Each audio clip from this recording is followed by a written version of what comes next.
কেমন লাগছে এরকম একটা ম্যাচ জেতা নিয়ে এভাবে কেমন লাগে? না, অবভিয়াসলি দেখেন এই ম্যাচটা জেতার পরে মনে হচ্ছিল যে লাস্ট টি-20 আমি যেটা খেলেছিলাম ইন্ডিয়ার সাথে একটা ওয়ার্ল্ড কাপের ম্যাচ ছিল। ১ ওভারে হয়তো ২০ রান দরকার ছিল। তো আমি মনে হয় ১৫ বা ১৬ নিতে পড়ছিলাম। লাস্ট লাস্ট বলে হয়তো ৬ হলে ম্যাচটা জিততাম। এনিওয়ে ৬ হয় নাই, ৫ রানে পরে হেরেছিলাম।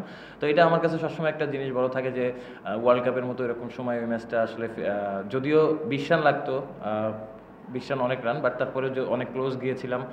যদি শেষ করতে পারতাম ভালো লাগতো, বাট আলহামদুলিল্লাহ অবভিয়াসলি যেটা বললাম যে রেসপেক্ট দেওয়ার মালিক আল্লাহ। আর অবশ্যই আল্লাহর কাছে শুকরিয়া আদায় করতেছি টিমের জন্য কন্ট্রিবিউট করতে পারছি। মানে শেষ ওভারে ২৬ রান আপনি শুরুতে ভেবেছিলেন যে সম্ভব? না, যখন আগের ওভারে যখন নেমেছি খুশদিল ২টা ৬ মারলো, তখন ও বলতেছিল যে এই ম্যাচ জেতা সম্ভব। ইভেনচুয়ালি রাব্বি যখন আসলো লাস্ট ওভারে ২৬ রান লাগবে, রাব্বি ভাইয়ের সাথে কথা বলতেছিলাম কমিউনিকেশনটা। তো তখন রাব্বি ভাই বলতেছে যে তুমিই খেলো ৬টা বল, তুমি যদি আমার কাছে মনে হয় যে ইনশাল্লাহ ভালো শেপে থাকলে মারতে পারলে হয়ে যাবে। তো তখনই আসলে ওই জিনিসটা আমাদের কমিউনিকেশনের মাধ্যমে হয়েছে। তারপর যখন ফার্স্ট বল ৬ হয়েছে তখন আস্তে আস্তে ওই বিলিভটা আরও বেড়েছে যে ইনশাল্লাহ সম্ভব।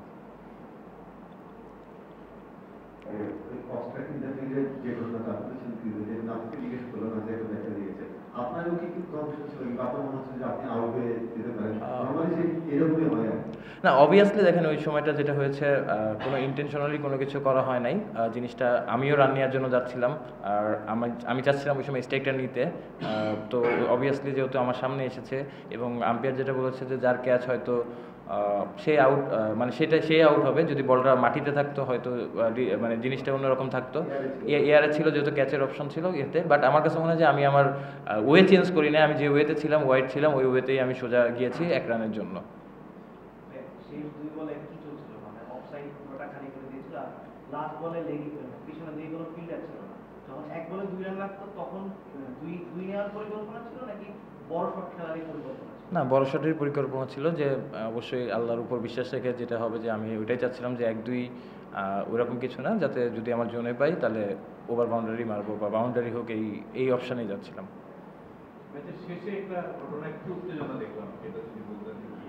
এটা আমি খুব কাছ থেকে দেখি নাই, বাট আমি মানে আমিও এদিকে আসার পর দেখেছি। মানে শেষ পর্যায়ে যখন ব্যাক করছি আমি আসলে যাওয়ার পর হয়তো বুঝতে পারবো যে কী নিয়ে আসলে হয়েছে, বাট কিছু একটা হয়েছে। আমিও এটা দেখেছি, বাট আমি ছিলাম না ওখানে। ওদের মূল গোয়াতে তো শেষ হয়ে গেছিল, মেয়ার নতুন নতুন বলে তৈরি করে ফেলো। মেয়ারকে দেখে কি একটু সাহস পাচ্ছেন যে ঠিক আছে চান্সটা সম্ভব? না, দেখেন বলার যেই থাকুক অবভিয়াসলি তাদের বোলিং এটা খুবই ভালো এবং 26 রান ছিল অনেক রানই, বাট যেটা বললাম যে রাব্বি ভাইয়ের সাথে যখন কমিউনিকেশনটা করতেছিলাম তখনই আসলে এই বিশ্বাসটা হয়েছে এবং অবভিয়াসলি আলহামদুলিল্লাহ, থ্যাঙ্কস টু আল্লাহ যে এরকম জিনিস একটা করতে পেরেছি ম্যাচের জন্য।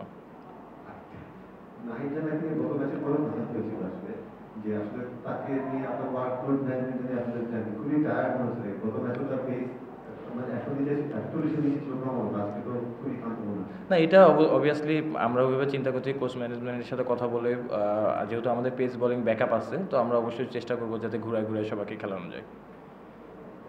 আপনার লাইফে তো অনেক ইনিংসে আছে, এই ইনিংসটা মানে এই ছোট ইনিংসটা কি আপনি লাইফের সেরা ইনিংস হিসেবে রাখেন? না, ইনিংসটা দেখেন আমি যেখানে ব্যাটিং করি ২০-৩০ সবাই ভুলে যায়।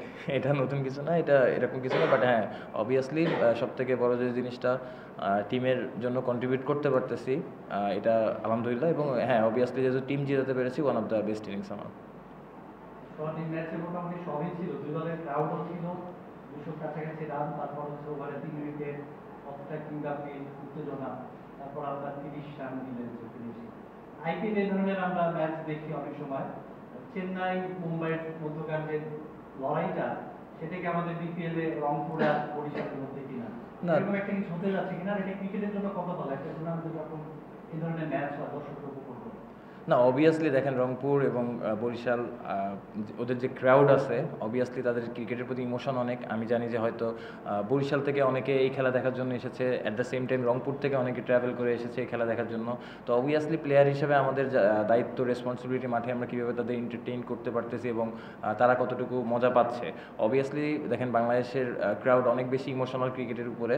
তো এরকম যত ম্যাচ হবে আমার কাছে মনে হয় যে ক্রাউডটা আরও বেশি এনজয় করবে। আর অবভিয়াসলি ক্রিকেট জাস্ট একটা খেলা, এটার মাধ্যমে অনেকে এন্টারটেইন করে, অনেকের হয়তো লাইফের অনেক প্রবলেম থাকে, এই খেলার মাধ্যমে হয়তো ওই জিনিস ফ্রেশনেসটা আসে। তো আমাদের কাজ হচ্ছে ক্রাউডকে এন্টারটেইন করা, এবং যতটুকু ভালো আমরা আসলে অবশ্যই কোনো সময় খারাপ যাবে, কোনো সময় ভালো যাবে, বাট প্রসেস থাকে যে কতটুকু ভালো করতে পারি টিমের জন্য, এটা ইম্পর্টেন্ট।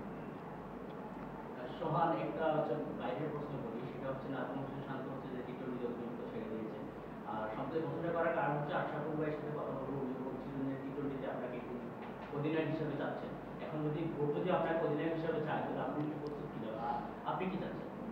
আমি তো ভাই বিপিএল এর রংপুর রাইডার্সের ক্যাপ্টেন্সি করতেছি, ফোকাসটা পুরোটাই এখানে, হাফ অফ দ্য টুর্নামেন্ট আছি, long way to go, but obviously সবসময় ক্যাপ্টেন্সিটা এনজয় করি, এটা।